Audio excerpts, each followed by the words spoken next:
आइए आज की इस खास चर्चा में पूरी ऊर्जा के साथ शामिल होते हैं।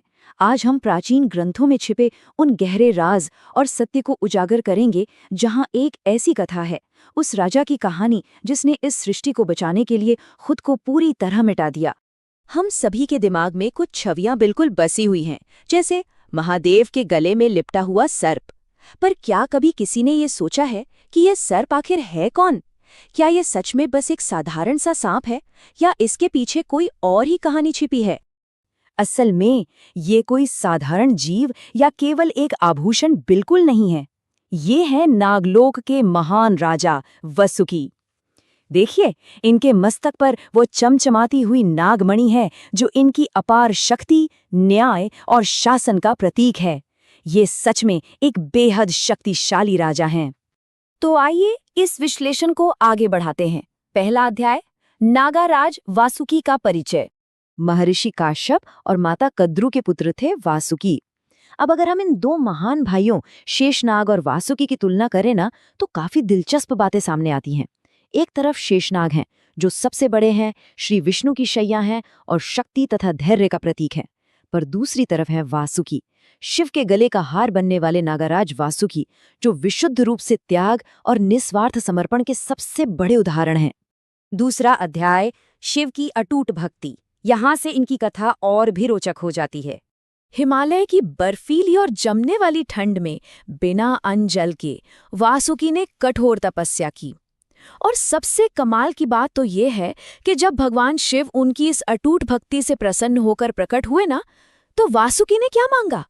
कोई अमर वरदान नहीं, कोई धन दौलत नहीं। उन्होंने बस इतना कहा कि मुझे सिर्फ आपके पास आपकी सेवा में रहना है।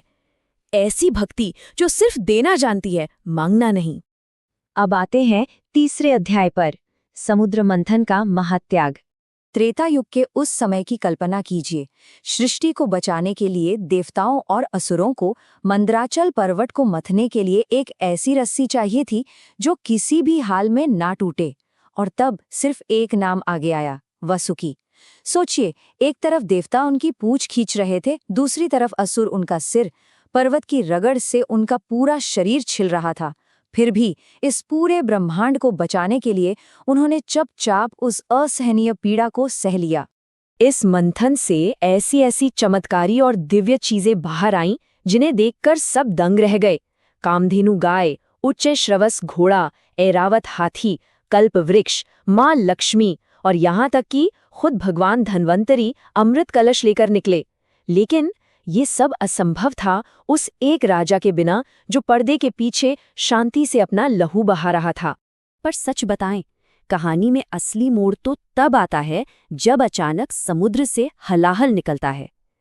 ये एक ऐसा भयंकर और दुनिया को मिटा देने वाला जहर था जो एक ही पल में पूरी सृष्टि को भस्म कर सकता था। इसकी गर्मी और असर इतना खौफनाक था कि देवता और असुर सब अपनी जान बचाकर वहां से भागने लगे। खैर, तभी भगवान शिव ने सृष्टि को बचाने के लिए उस विष को पी लिया। पर यहाँ गौर करने वाली बात यह है कि वासुकी वहां से भागे नहीं। मंथन की असहनीय शारीरिक पीड़ा सहने के बाद भी जब उनके महादेव विष पी रहे थे, तो वासुकी उनके गले से पूरी मजबूती से लिपटे रहे, उस जहरीली और जला देने वाली गर्मी को चुपचाप सहते हुए। इससे उनकी भावनात्मक भक्ति का स्तर कहीं और ही पहुंच जाता है। और उनकी ये निस्वार्थ सेवा वहीं नहीं रुकी। जब असुरों के 3 शहरों यानी त्रिपुर का दहन करना था, तो वसुकी खुद आगे आए और शिव के विशाल धनुष की डोरी बन गए। और बाद में जब युधिष्ठिर ने उनके एक श्रापित नाग भाई को आजाद किया ना, तो वसुकी ने खुश होकर भीम को 10,000 हाथियों के बल का आशीर्वाद दे दिया। वो हमेशा पर्दे के पीछे रहे, बिना किसी श्रेय की चाह के। चौथा अध्याय, राजा का सबसे बड़ा धर्म। यहाँ से इस कहानी में एक दर्दनाक मोड़ आता है। इस महान राजा की असली परीक्षा शारीरिक कष्ट नहीं, बल्कि एक ऐसी बेबसी थी जिसे शब्दों में बयान करना मुश्किल है। उनकी अपनी ही माँ कद्रों ने उन्हें और उनके भाइयों को भस्म होने का भयंकर श्राप दे दिया। तुम सब एक दिन अग्नि में जलोगे। और पता है क्यों? क्योंकि उन्होंने किसी छल या झूठ का हिस्सा बनने से इनकार कर दिया था। और बस यही एक श्राप आगे चलकर पूरी नाग जाति के लिए एक विनाशकारी तबाही का कारण बन गया। इसके बाद तो जैसे एक चेन रिएक्शन शुरू हो गया। पहले मां का श्राप, फिर नाग तक्षक का राजा परीक्षित को डसना और आखिर में क्रोधित राजा जनेजया का वो खौफनाक सर्प यज्ञ शुरू होना। उस यज्ञ के मंत्रों में इतनी शक्ति थी कि वो निर्दोष और मासूम सांपों को अलग अलग लोकों से खींचकर सीधे उस धधकती हुई आग में झोंक रहे थे। अब जरा उस नागाराज की बेबसी को महसूस कीजिए। एक ऐसा नेता, एक ऐसा राजा जो समुद्र मंथन के उस होश उड़ा देने वाले दर्द में एक बार भी नहीं रोया। वो अपनी प्रजा और अपने भाइयों की दर्दनाक चीखें सुनकर पूरी तरह से टूट गया था। अपनी माँ के श्राप के आगे बेबस होकर वो अपने अस्तित्व में पहली बार फूट फूट कर रोया। ये किसी भी राजा के लिए सबसे भारी पल होता है। लेकिन अंधेरा चाहे जितना गहरा हो, रोशनी आती जरूर है। उनके युवा भांजे अस्तिका, जो वैदिक ज्ञान से पूरी तरह संपन्न थे, वहां आते हैं।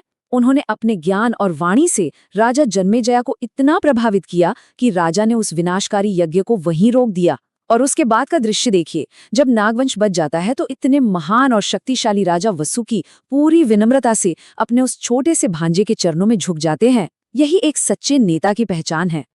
5वां और अंतिम अध्याय, गीता का परम संदेश, जिसके बिना ये कथा अधूरी है। इस महाकाव्य की ध्वनि आखिरकार कुरुक्षेत्र के उस ऐतिहासिक युद्ध के मैदान तक गूंजती है। भागवत गीता के 10वें अध्याय में जब भगवान कृष्ण ने कहा, सर्पों में मैं वासुकी हूं, तो ये कोई मामूली बात नहीं थी। ये उनके मौन समर्पण, त्याग और सदियों के बलिदान पर खरी उतरने वाली सबसे बड़ी दैवीय मोहर थी। एक तरह से इस पूरे विश्लेषण का निचोड़ इसी एक वाक्य में छुपा है। इन सब से हम आखिर क्या सीखते हैं?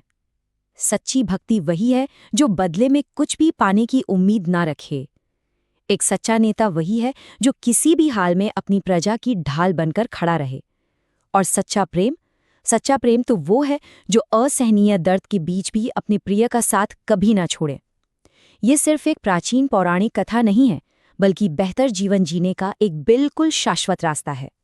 तो सोचने वाली बात यह है, क्या सच्चा प्रेम और नेतृत्व वही नहीं है जो बिना सोचे, बिना मांगे अपना सब कुछ न्योछावर कर दे? आइए आज के इस विश्लेषण को इसी गहरे और सोचने पर मजबूर कर देने वाले प्रश्न पर विराम देते हैं। आशा है आज का ये सफर नेता, त्याग और सेवा की हमारी खुद की परिभाषाओं को एक नया नजरिया देगा।